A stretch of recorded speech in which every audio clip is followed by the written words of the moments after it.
Welcome to the Dog and Gus Show. Now on.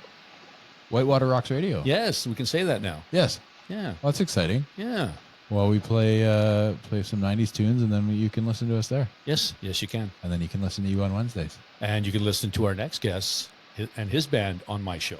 Yes, you do play the Marble Ghosts, and we have Dylan, the lead singer from Yes, we do. band. How are you, Dylan?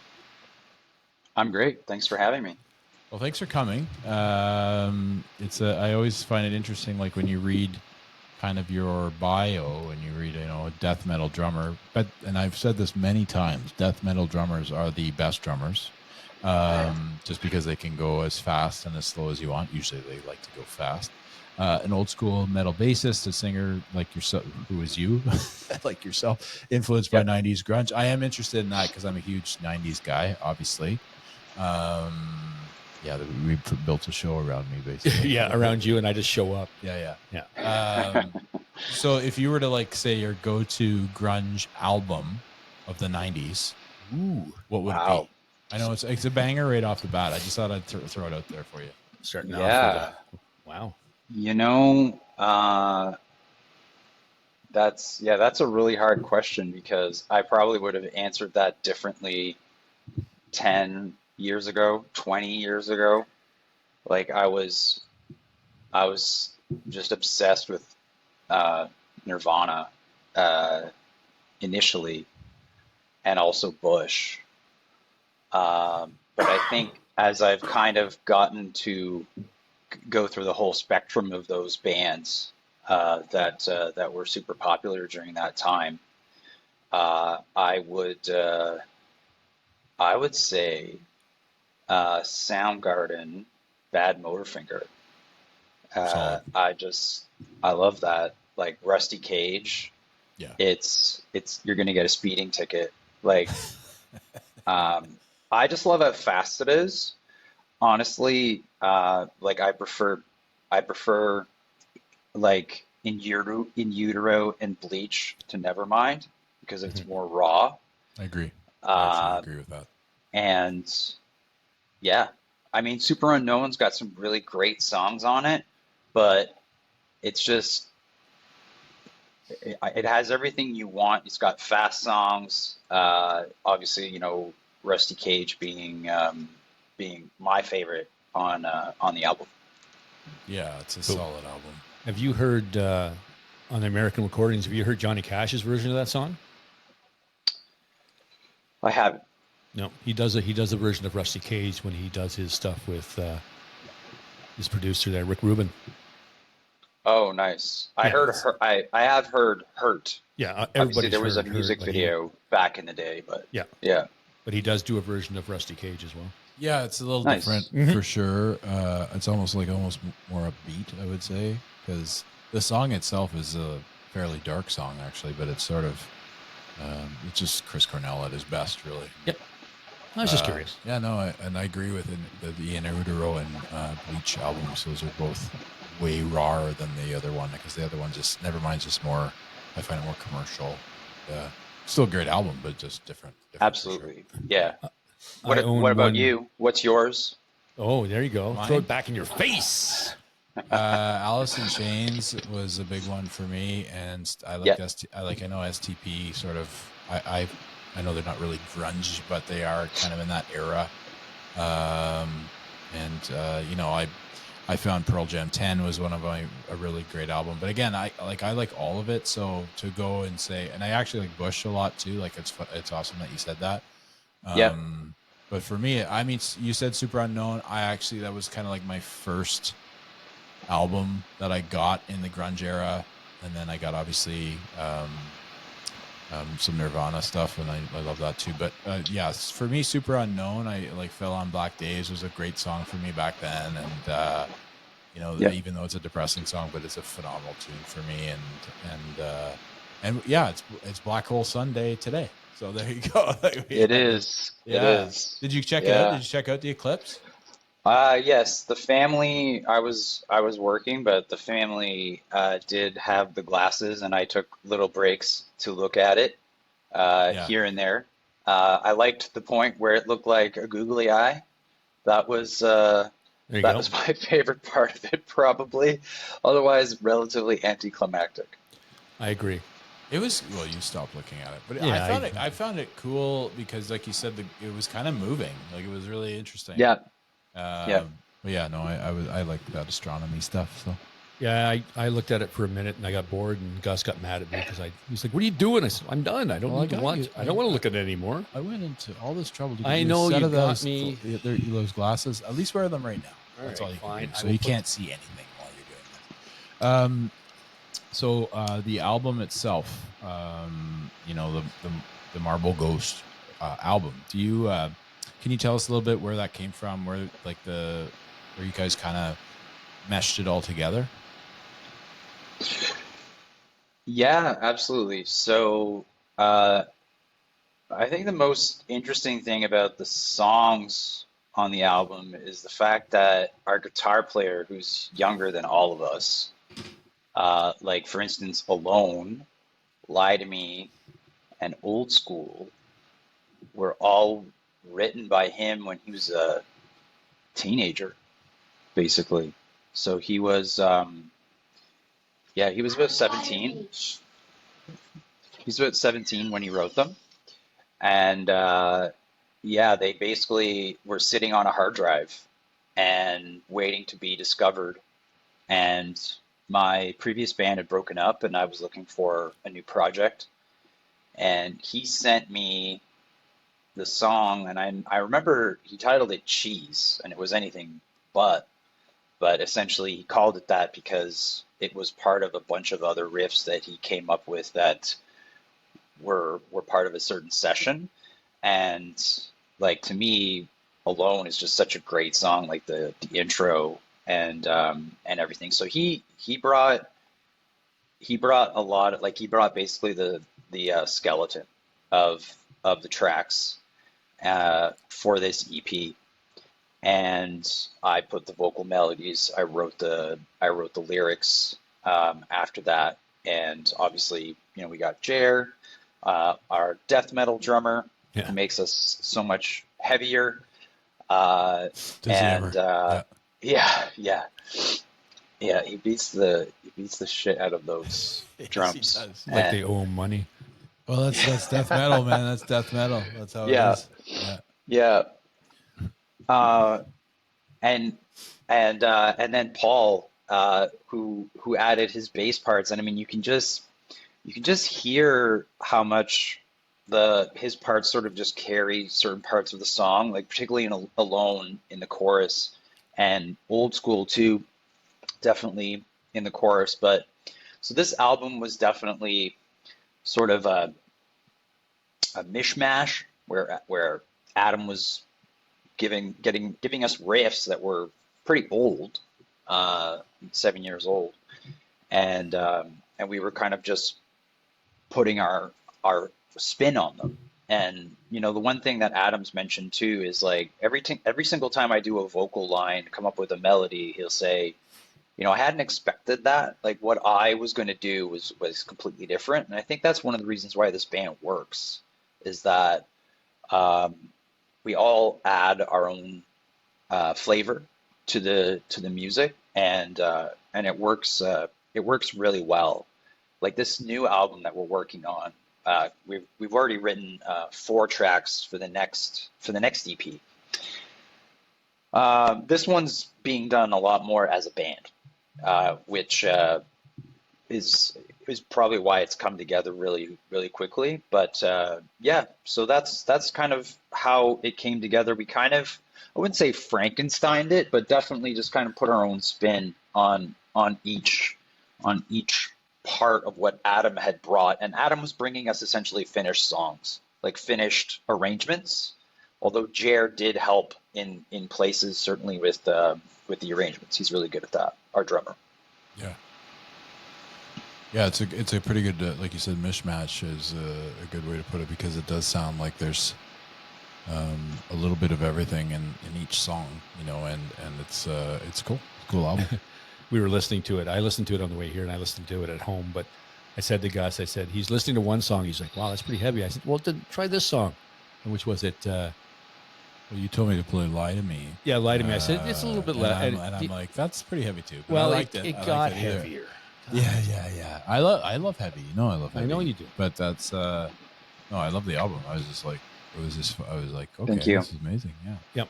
So how's the response been to the release? I saw, am I correct in saying 14K in streams so far? It's huge. Yeah. It's more than we could have ever expected. Like we were just really humbled by the whole thing. And, we didn't do anything other than obviously we promoted it through, we do use PR. We use PR to get that out there. But beyond that, like the algorithm seems to like us. Yeah. So it's a happy marriage. Yeah. And I don't know why exactly, but other than the fact that, I think the music's great. But yeah, we're beyond humbled by the reaction to it and just, really surprised actually by some of the songs that have kind of taken off. Like False Heroes is the song that's taken off.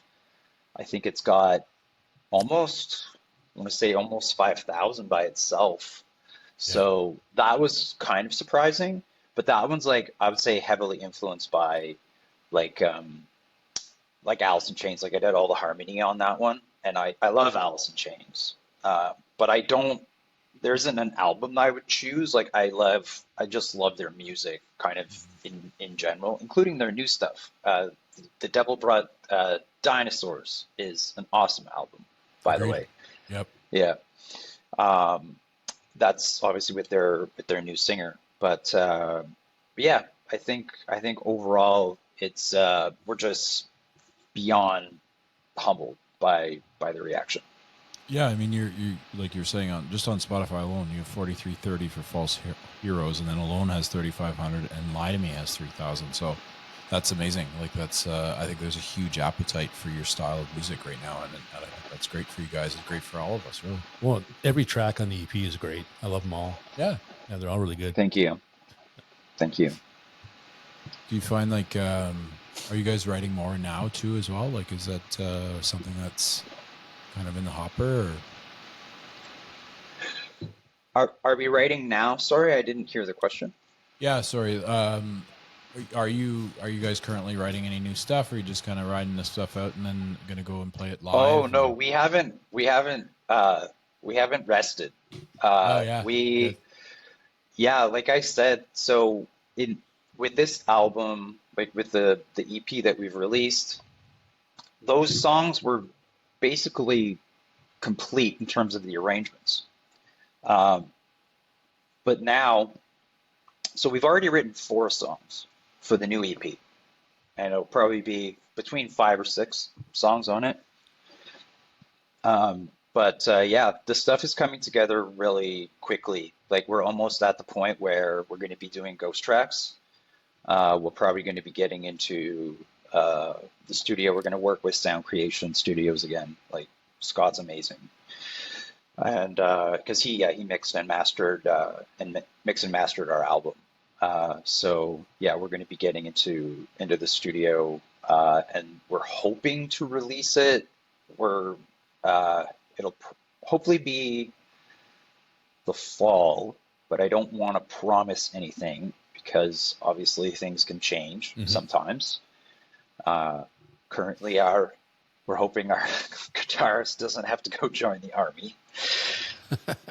Already lost one guitarist to the army, but yeah. So we are writing, and it is a more I would say cohesive, and like the whole band now is involved in crafting the parts of the songs, kind of thing, which I think is probably the reason why it's come together so quickly. Like we gel really well as a band. There's like zero egos. Like we don't have any issues in terms of like, someone saying like that sounds bad or anything like that. Like we're really lucky in that way. I think that we're able to basically just work through the process, try things, and people are open to things, and it's nice.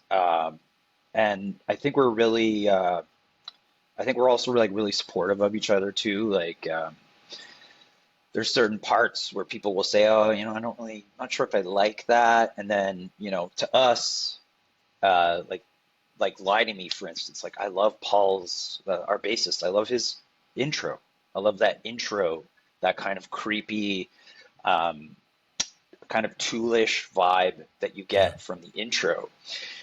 And he doesn't like to play it that much because he just doesn't like to have that sort of, it's either the spotlight on him or he doesn't like, some bassists, I guess, don't like to start songs with bass. I don't, I don't know why, but that was one thing where it was like, no, it sounds great, like we're gonna do that. So like it's it's sometimes, just kind of trying to get over or get out of your own head kind of thing. But yeah, the creative process is, I want to call it effortless with this band, but like we definitely like if we could probably write a song a day if we had time. Honestly, That's it's awesome. it's great. It's nice. It's good to hear that too. It makes you feel good about it. Free flowing. Now let's go Yeah. back to you're talking about all the band members. How did you guys meet? So I met Adam through a Facebook or Kijiji post, probably. Yeah, I think that's probably what it was. Like I said, I had put my sort of feelers out there, and he sent me the tracks. So we met him that way. Jer through Bandmix, and Paul through Bandmix as well.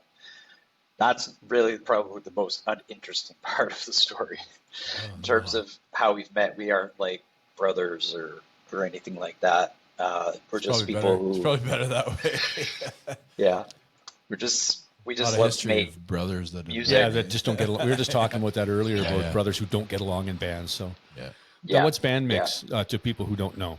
yeah. What is band mix? Yeah. Band mix is just a way for musicians to find other musicians, Okay, and yeah, that's how we found Jer, I think, and I think it's how we found Paul too, as Cool. well.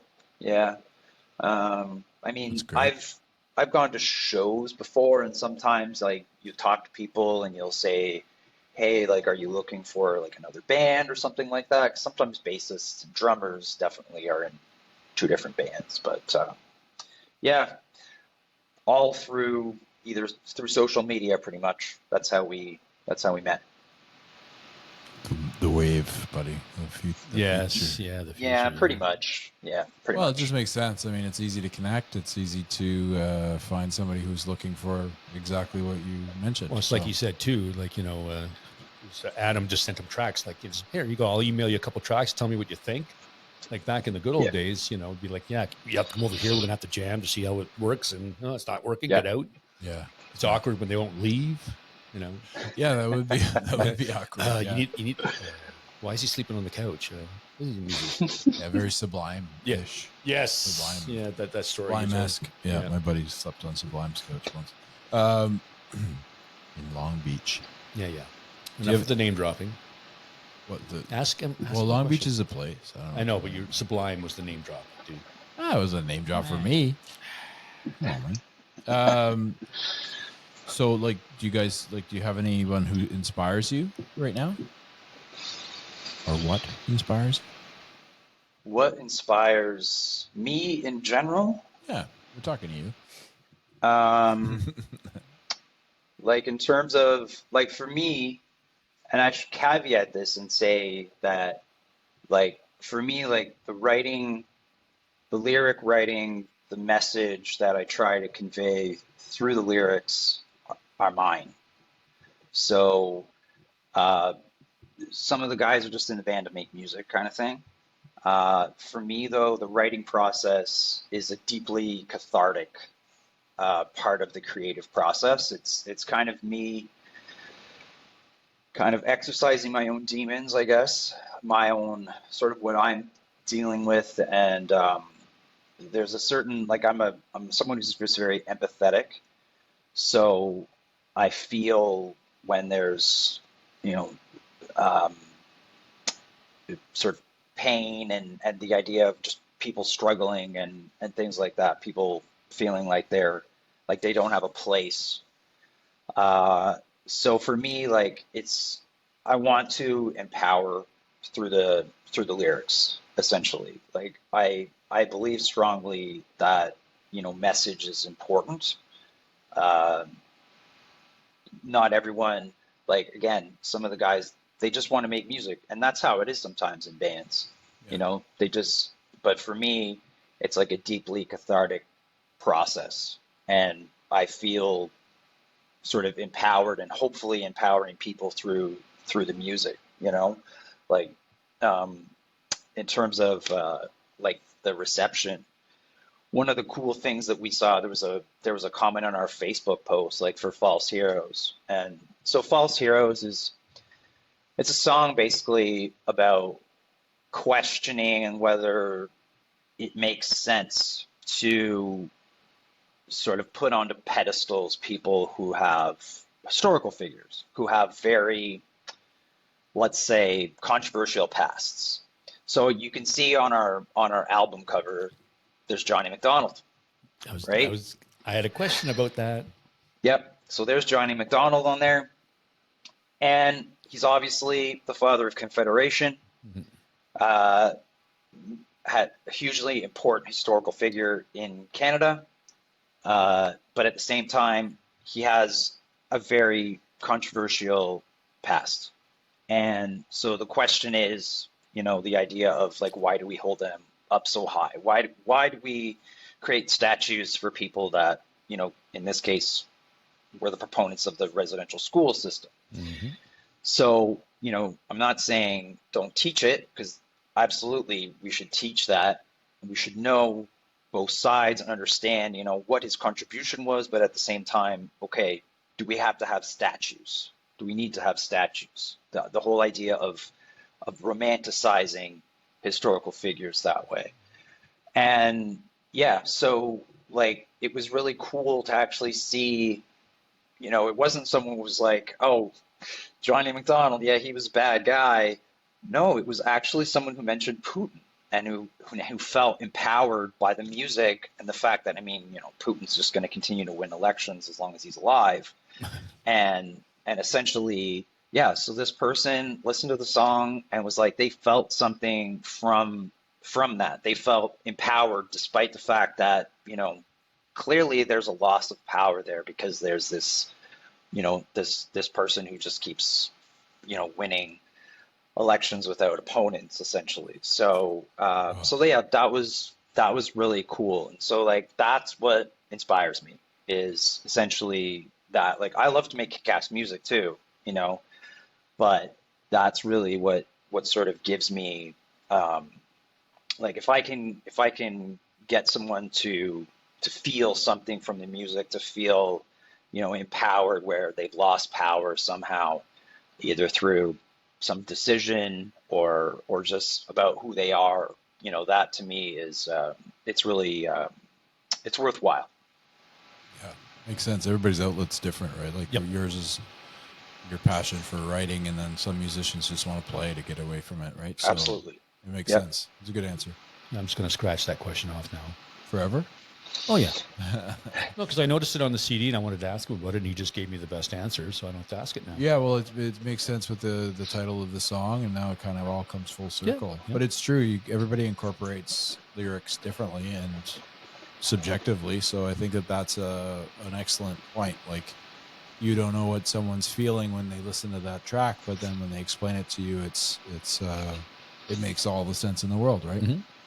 Yeah, I was going to say Putin keeps winning elections because the guys that go against them usually end up out of a window or something. Yeah, like they end up missing. Maybe we shouldn't say. We'll cut that portion. Yeah, out. no, we're not afraid of Putin.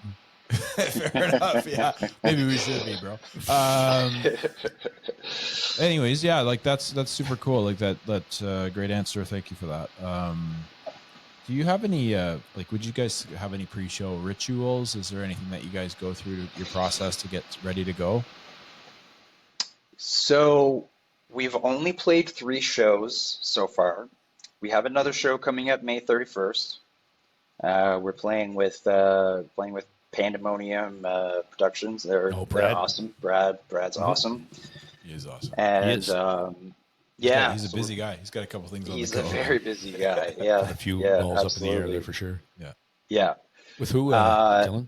We're playing at Cuff with on May 31st. With who else is playing? Is Brad's band? So we're playing with his band. Nice. And I don't have the list of the other bands right now, but it's a $5 set. It's $20. Mm-hmm. So you can't really go wrong. There was an announcement today at noon. So anyone that's interested in checking it out, it is it's May 31st at the Cuff. Oh, cool. Everybody was staring at the sun, so they probably missed it. Yeah, there's something else going on that was big today too. So, But pre-show rituals. Yes. Let's see. Oh yeah, circle up. Well, Dylan's gonna forget something. Like an item, like a musical item? I forgot the merch. I forgot the merch one time. I had to drive back to get the merch. Yeah, we're lucky we didn't. It wasn't a show in Hamilton or something like that. Merch.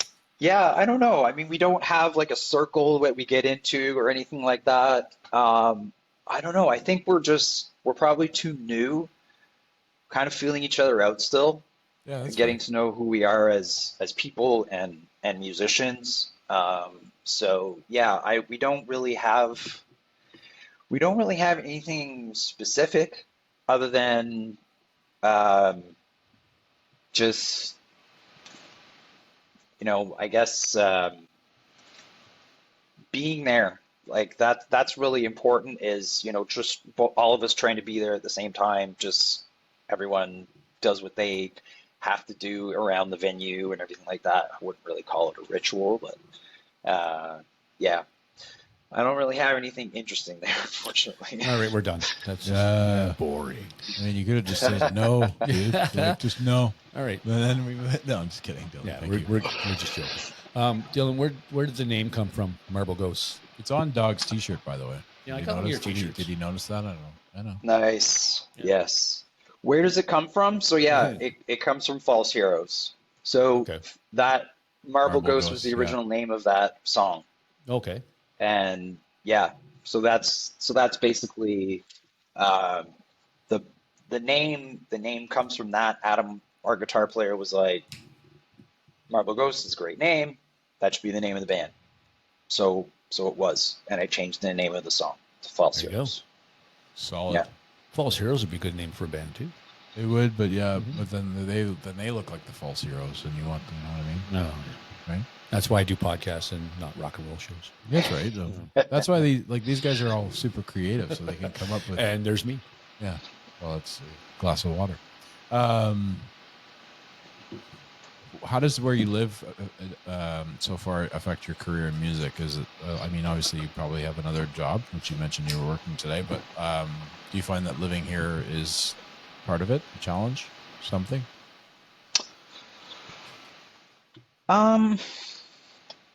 So I'm an introvert, which as the lead person in a band is kind of weird. I don't think so, but I'll tell you why after. But Sorry. yeah, I would say Ottawa's scene is thriving.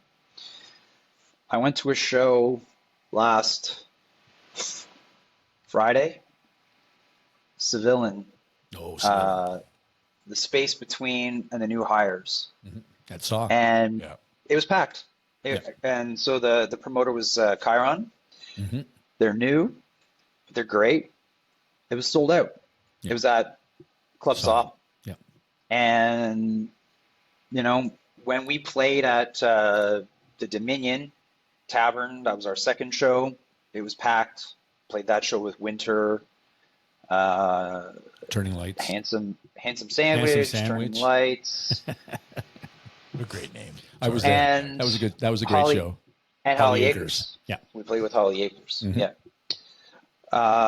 So, it was packed. There was so much energy. It was it was palpable. Like we could just, you just feed off the crowd kind of that way. And the show that we played with the Lazies and Taming Sari was packed. Like it was completely packed. But I have also been in venues where I've played to 5 people.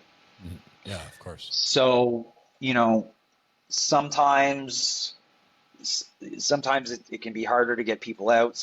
Sometimes it's like saturation. Maybe you play too many local shows. But like in terms of Ottawa, I think Ottawa's scene is thriving.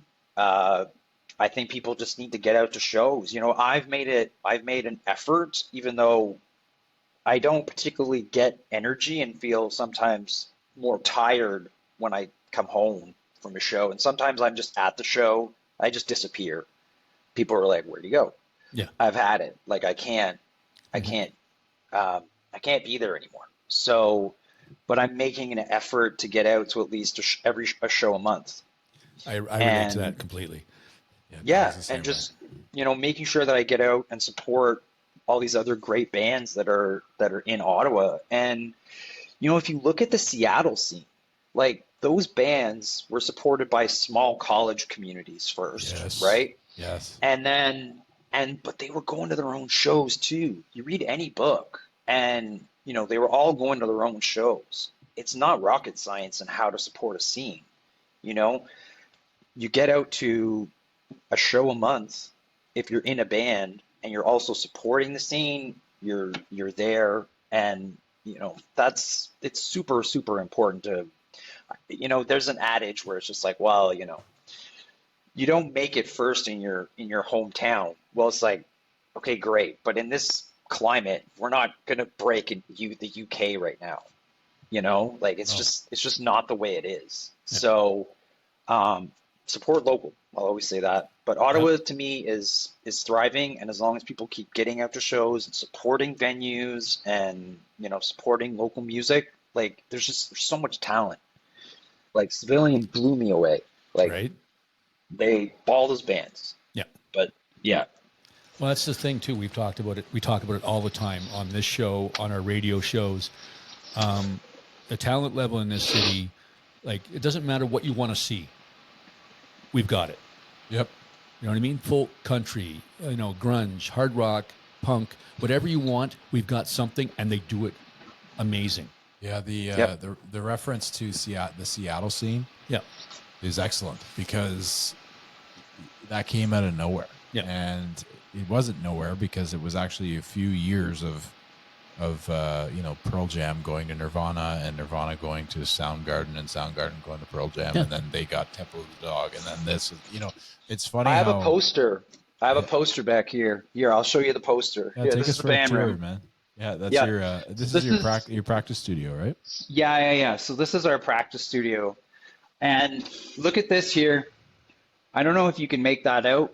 Alice in Chains, this poster. Metallica. That's amazing. Yeah. Sonic Youth. Yeah. This poster. Look at this. So August 17th.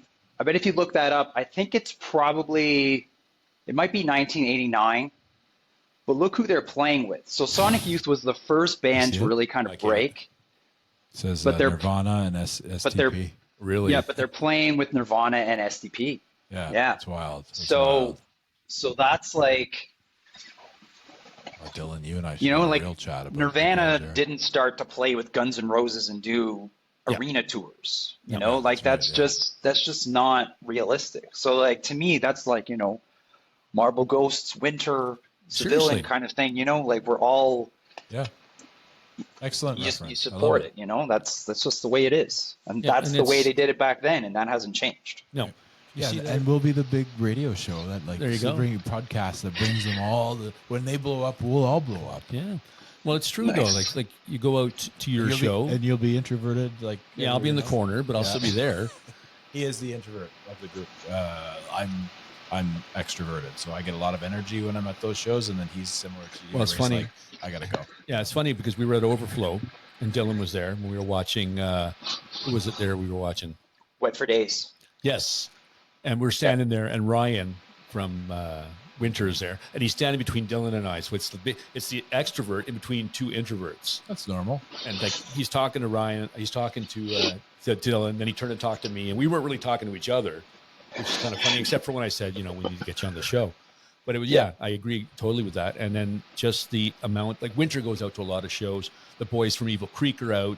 You look around the place, and there's like 6 or 7 different bands that are not playing but are there. Yeah, that's great. No, it's a wonderful reference, and I agree that Ottawa is really climbing. I mean, it's really starting to flourish. I mean, there was always talent here, but now I just find it's like there's so much talent. It's not just like a couple bands here and there, but the venues are supporting them properly, and it seems that we're seeing a lot more talent and more, I think just more art. There's because Ottawa is known as such a stuffy town, but there's always been amazing art here. It's just been hidden somewhere else. My mom's talked about the art scene here since the 60s, you know, and it was almost like quietly hidden away, and now we're just seeing it come out in different ways. That's all.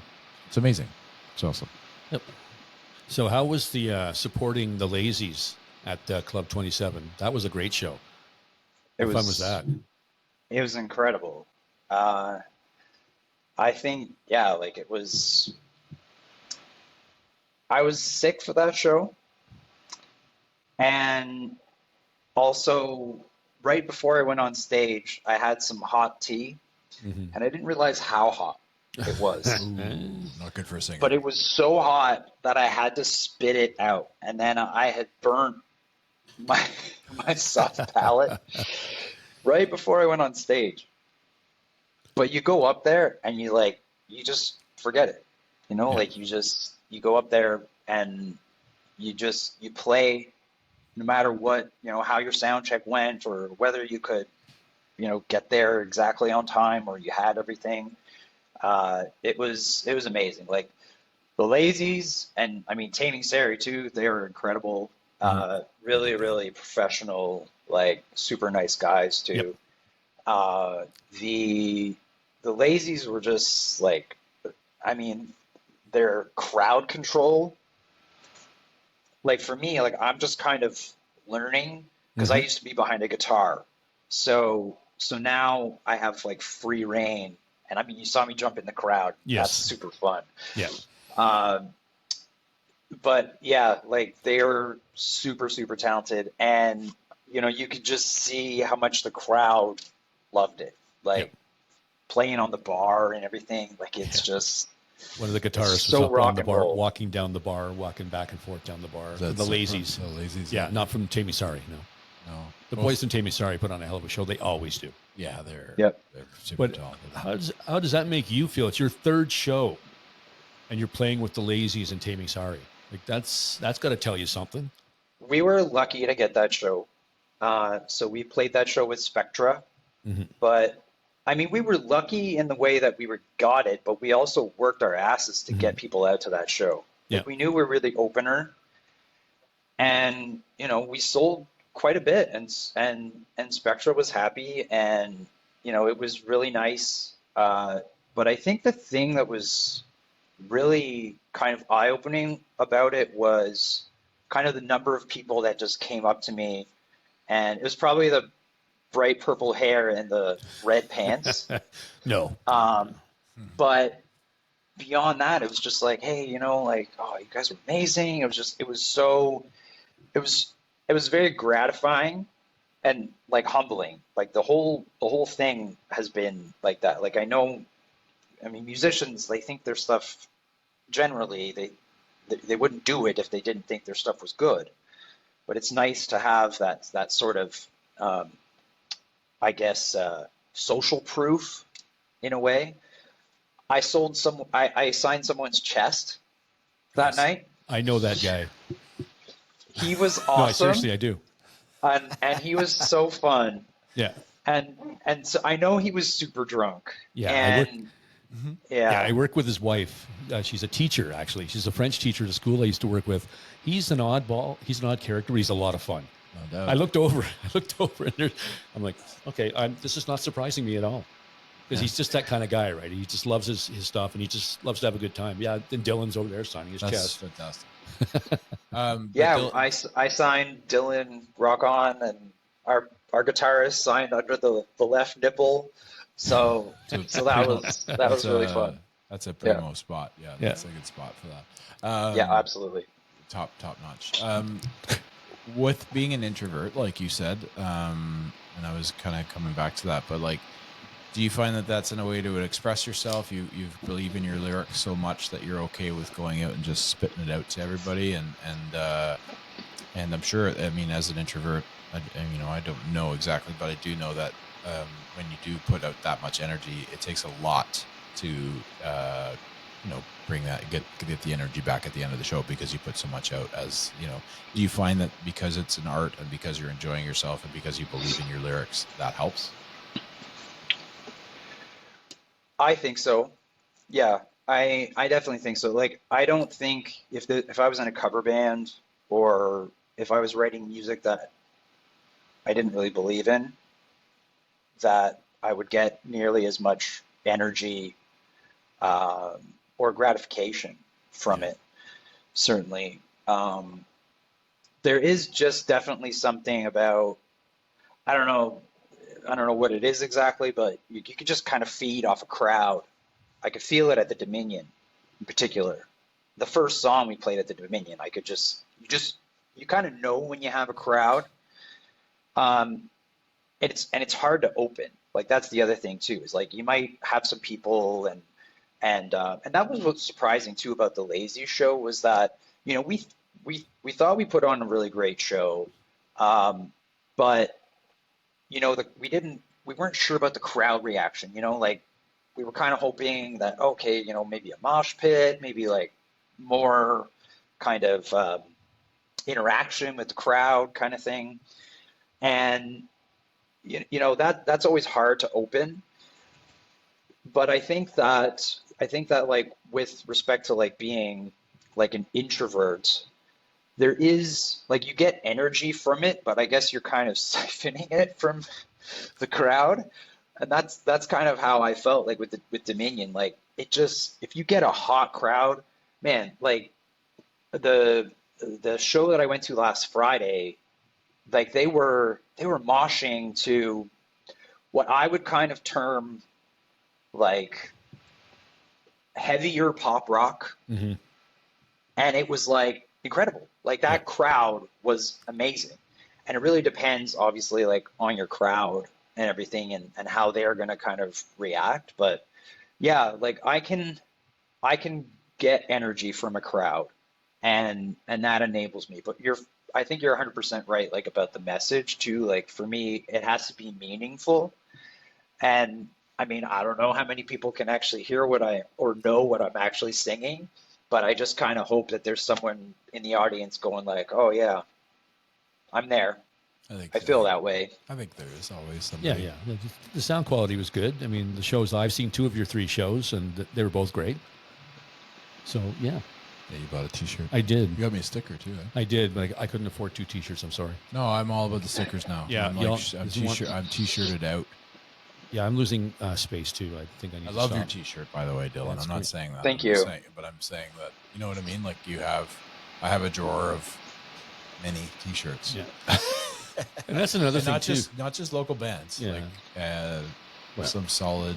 Yeah, you've got a bunch of 90s bands. And that's hard too. Is when you're like, you've done your show and you're wiped. You're done, as we know, and then you got to go back to the table and interact with people. And sometimes, how's that? Is that tougher for you than actually playing the show? I'm still on a high when I'm there, and I mean, sometimes you just sit there for hours and nobody comes. Yeah, and that's just what it is. But when people do come, you get that energy all over again. Mm-hmm. It's really nice. But like, after that show, I was like, I want to play tomorrow. I want to play the next day.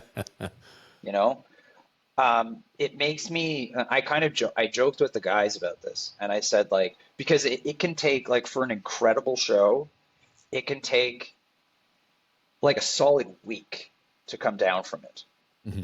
And I joke with the guys, and I said, I think, and even I said to my wife, I'm like, I think I might have to start like doing some hard drugs or something, because I need to feel that. Like, you kind of get the idea of like why some of them got into those kinds of drugs, because they were constantly chasing that high Hmm. of, like, for some people, for some of them, they don't just decide, hey, I'm going to do heroin.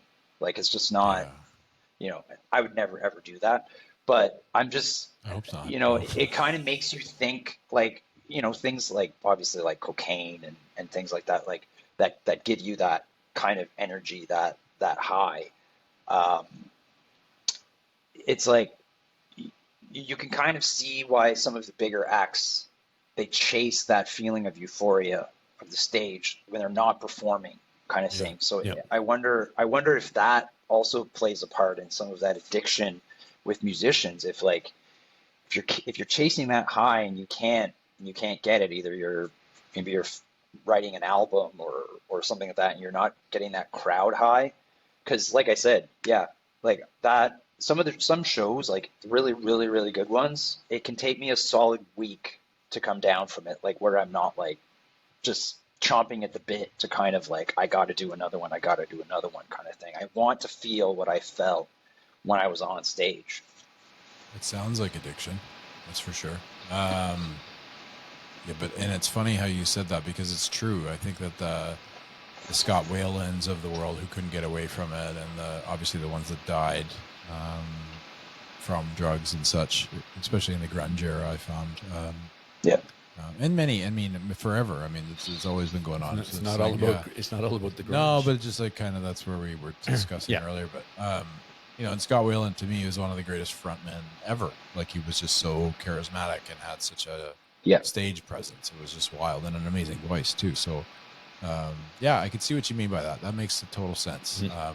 I would suggest that you don't get into cocaine or heroin, but Yeah, I'm not, and I I won't. appreciate that you. Yeah. We would Thankfully, ask politely that you you have a don't. wife and a family, so Yeah. we're not gonna. Yeah. Where do you see yourself in 5 years musically? Jeez. Um, like, it would have been 20 years ago, it would have been like, oh, be signed to a label and touring the world, kind of thing. And that's kind of like I don't even know if that exists anymore. It's so hard, because labels don't make certainly the same amount of money that they used to make, and they're only going to sign you if they can really make money off of you. It's not like, oh, here's $200,000 to go make an album and to go Yeah. and tour and stuff. Where do I see myself? I mean, I think hopefully with this band, I really think, I really hope that this band has longevity. Where like I said, the band doesn't have egos. Um, I think that for me, it's just kind of knowing and making sure that, like, not all the band members fully, they're there to just make music, some of them, and that's something I have to watch and not get carried away with, uh, to where it becomes like the whole band, because the music is as important as the message to me. Um, so yeah, I think hopefully I'll be in Marble Ghost. We'll have released maybe a full album, maybe a vinyl. Uh, Sweet. yeah, I honestly don't know, like, what is making it mean anymore, because Well, a million streams on Spotify gets you $3,500 Canadian. So, that's you wild, know, man. what does what does that mean exactly? Mhm. Where I think we've made $12 so far. We've made more off Bandcamp, and thanks to everyone who bought the album off Bandcamp to support bands, but also merch. If you want to support bands, buy their merch. Yep. And go out to see their shows, and they'll be around. Yep. Like that's what it is, because more than anything, I would say for myself and certainly the guys, like we were chased that same sort of high, to that euphoria of performing, but also of creating, and that sort of process as well. So I would think, yeah, like I don't even know what making it is anymore, and I mean that's certainly a larger conversation about what that means exactly. But yeah, I would say 5 years from now, in the same band where we've written, and we're getting bigger and bigger shows, playing festivals, that kind of stuff. Cool. Yeah. Now, a lot of bands we talk to, they both, like, we seem to be split, not maybe split down the middle, but for playing shows. Like some bands want to be out like every other week. They want to get out there as much as they can. And other bands are like, no, you know what? We're going to play 1 month. We're going to take a couple, do this. You know what I mean? Or they won't play here in Ottawa. Yeah. They'll go to, like, Southern Ontario. They'll go into Quebec, or they'll go somewhere else to play. Now, what are your thoughts on that? I mean, yeah, you've got to watch saturation. Let me ask you this. I love Our Lady Peace. They're my favorite Canadian band. I think, if you were gonna say like best album, like Naveed, in and around that time period, like I like Naveed more than Superman, more than Clumsy. But that's just me. So would you go and see Our Lady Peace if they played? And like, I'm a huge fan. Okay, would you go and see them if they played the next week in Ottawa, if you'd already seen them?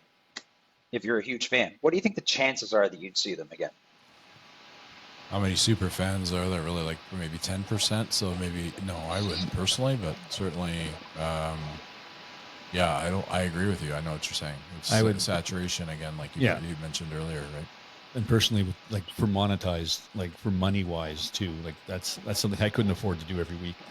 For bands bands are charging $60 to $80 a gig. You know what I mean? Exactly. Or even more now. Yeah. Well, they would be more probably. Absolutely. But yeah. You got to watch saturation. Yeah. For sure. Exactly. Yeah, and it takes a bit of the whimsy away too, right? Yes. Like if you look at what kind of Civilian is doing, they play maybe a hometown show maybe every 4 months, maybe, and that show is a spectacle. Yeah. Like that's the first time I've seen them, but I kind of I know their singer, so I kind of know what they're doing and stuff. But super nice guys and an awesome band. Yeah. And they also support local. Yeah. They also come out to shows. Yeah, so, I've seen Civilian a couple of times, and you're right, they do show up at other shows and just hang out and enjoy the shows. Yeah, absolutely. Yeah. So yeah, you got to watch saturation, but you gotta and you want to go to different places for sure. Like you want to go to different parts of either Ontario or get into Quebec and stuff like that. Like it's really hard too, because like there's a band like the Agonist, for instance. If you know the Agonist, like our drummer, he's mentioned them. He said like they had tried to do I think it was like a European tour, and it just became cost prohibitive. Like it was just like some venues are starting to want merch, cuts of bands merch, and that's how bands make their money. Exactly. Like it's so it's really hard to definitely make a living as a musician. But yeah, you want to make sure that you're not playing too often, and that what they say too is that every show is kind of not just a show, but it's kind of a spectacle. Yeah. Yeah. Make it memorable. That's right. Yeah. Keep them wanting more. Yeah, that's it. Keep them on the edge. Yeah. All right, 80s or 90s? I know the answer. It's okay. I mean 90s. It's gotta be 90s for sure. Yeah. Just because of the grunge era, right? Again, that was kind of your go-to. Yeah. Yeah. We're gonna stop asking that question. I'm tired of getting beat up. Oh man. Yeah, man. But there's room for the '80s too. It's just that when it's like guys like Dylan and I, that was a very influential time in our lives. Yeah. So it made sense. You young So- folks. I get it. If Paul was on this call, Pierre was on this call, they would say probably that it was 80s. There you go. I like them. I They like would. Dylan. Dylan's good. I like his hair color. That's awesome. Yeah, you're down with that. Yeah, because I certainly am. Because Dog's always coloring his beard. It's funny how the introverts are the ones that color their hair different colors and stuff. I just kind of just reflected on that now because Dylan's hair is purple, and mine will be purple for ALS awareness in June. Yeah. in June. Nice. Yeah. And maybe even for the CMAs coming, might do purple, maybe blue. Yeah. Oh, maybe pink. Who knows? Live your life, man. Live your life. Yeah, I don't know if it's an introvert thing. Maybe it is actually. That makes sense. But it's it doesn't matter. I love it both. I love it under your beard, and I love it Dylan's flow. He's doing great. How Can you guys still hear me? Yep. Oh yeah. Yep. Okay. How important is like we talked about social media? Do you guys do all your own social media stuff? I know you said you have a PR firm working with you. Do they cover all of your like your Instagram and your Facebook, or do No. you guys do that yourselves? We do that. We do it ourselves. We need to do better on it, I would say. None of us particularly like it. Mhm.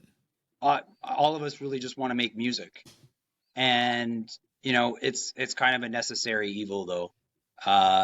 And even like, I mean, TikTok is a huge for music discovery. It's apparently a really, it's not just sort of Gen Z or Gen Z on there now.